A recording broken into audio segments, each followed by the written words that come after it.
قربانی کرنے کا صحیح طریقہ اور سنت طریقہ کیا ہے؟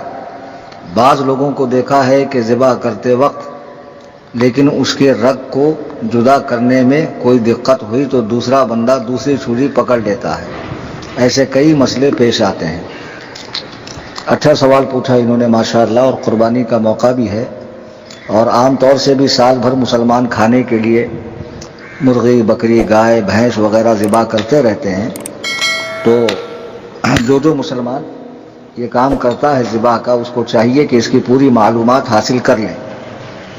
اسلامی طریقے پر ذبح کرنے کا جو طریقہ ہے وہ جانور میں ذبح کے وقت 4 رگوں کے کاٹنے کا نام ہے شرعی ذبح۔ 4 رگوں کے کاٹنے کا۔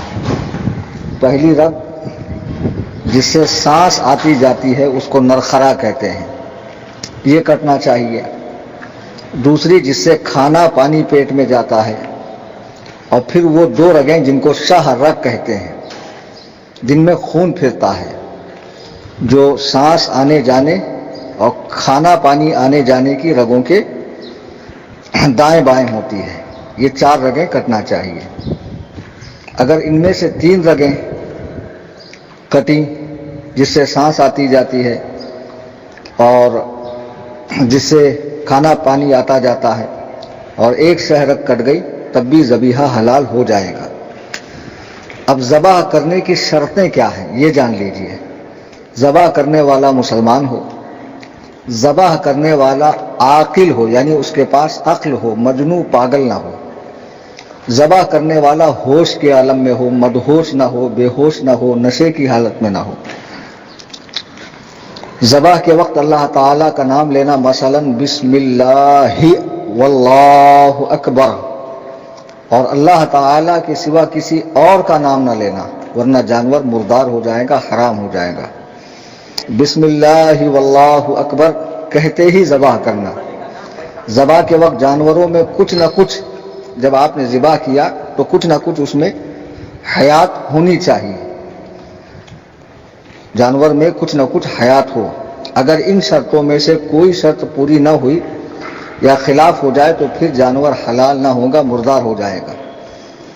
ذبح کرنے والے کا مرد یا بالغ ہونا شرط نہیں ہے، عورت بھی ذبح کر سکتی ہے، نابالغ بھی ذبح کر سکتا ہے، جس کی ختنہ نہیں ہوئی وہ بھی ذبح کر سکتا ہے، گونگا بھی کر سکتا ہے، جس پر غسل فرض ہو وہ بھی ذبح کر سکتا ہے، یعنی پاک ہونا شرط نہیں ہے۔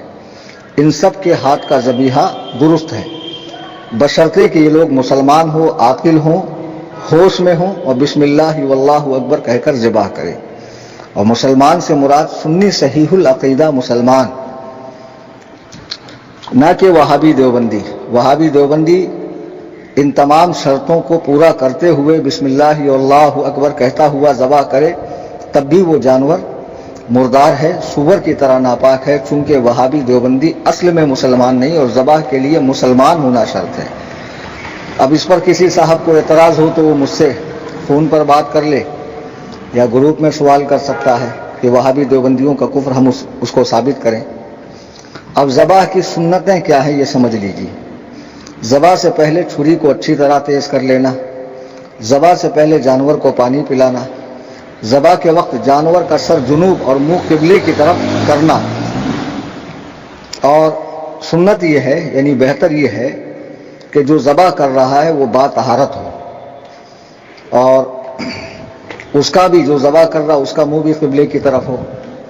دائیں ہاتھ سے ذبح کرنا، سیدھے ہاتھ سے ذبح کرنے یعنی گلے پر چھری پھیرنے میں تیزی اور جلدی کرنا، بسم اللہ ہی میں ہے کے زیر کو صاف نکالنا، بسم اللہ، بسم اللہ واللہ اکبر۔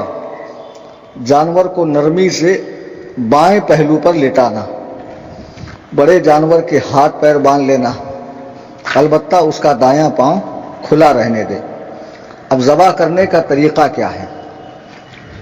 جانور ذبح کرنے کا طریقہ یہ ہے کہ پہلے جانور کو پانی پلا کر بائیں پہلو پر لٹائیں، اس طرح کہ سر جنوب اور منہ قبلے کی طرف رہے، یا اسی ترتیب سے ہاتھ میں پکڑیں، پھر دائیں ہاتھ میں تیز چھری لے کر بسم اللہ واللہ اکبر کہہ کر قوت و تیزی کے ساتھ گلے پر گانٹھنی سے نیچے چھری چلائیں، اس انداز پر کہ چاروں رگیں کٹ جائیں لیکن سر اس کا جدا نہ ہو، اس کا خیال رہے۔ اور اگر مان لیجئے سر بالکل جدا ہو گیا تب بھی جانور حلال رہے گا، لیکن یہ طریقہ سنت کے خلاف ہے۔ ذبح میں مکروہ کیا ہے؟ جانور کو لٹا کر اس کے سامنے چھری تیز کرنا، جانور کا اس قدر کند رہنا کہ ذابح کو زور لگانا پڑے، یعنی جانور اس طرح سکڑ جائے کہ ذابح کو زور لگانا پڑے، یہ مکروہ ہے۔ ذابح یعنی جو ذبح کر رہا ہے۔ گردن کی جانب سے ذبح کرنا، ذبح میں اتنا کاٹنا کہ سر علیحدہ ہو جائے، یا حرام مغز یعنی گلے کی ہڈی گودے تک چھری پہنچ جائے، یہ مکروہ ہے۔ ذبح کے ٹھنڈا ہونے سے قبل اس کی کھال اتار لینا یا سر جدا کرنا، ٹھنڈا ہونے کے بعد۔ آج کل قصائی لوگ کیا کرتے ہیں، گرم گرم میں کھال اتارتے ہیں، یہ مکروہ ہے، ایسا نہیں کرنا چاہیے۔ جانور ٹھنڈا ہو تب اس کی کھال اتارنا چاہیے۔ جانور کا پاؤں پکڑ کر گھسیٹتے ہوئے ذبح کے مقام تک لانا، یہ مکروہ ہے۔ ایک جانور کو دوسرے جانور کے سامنے ذبح کرنا، یہ بھی مکروہ ہے۔ رات کے وقت ذبح کرنا یہ بھی مکروہ ہے، لیکن اگر کسی نے ذبح کر دیا تو قربانی ہو گئی۔ قریب میں جو جانور جننے والا ہو، جیسے گائے ہے، بھینس ہے، بکری ہے، اگر وہ جننے کے قریب ہو تو اسے ذبح کرنا مکروہ ہے۔ مسنون طریقہ جو اوپر بتایا گیا ہے اسے چھوڑنا یہ بھی مکروہ ہے۔ یہ ذبح کا مکمل طریقہ ہے۔ کوئی بات نہ سمجھ میں آئے تو پھر پوچھ لیں۔ واللہ تعالی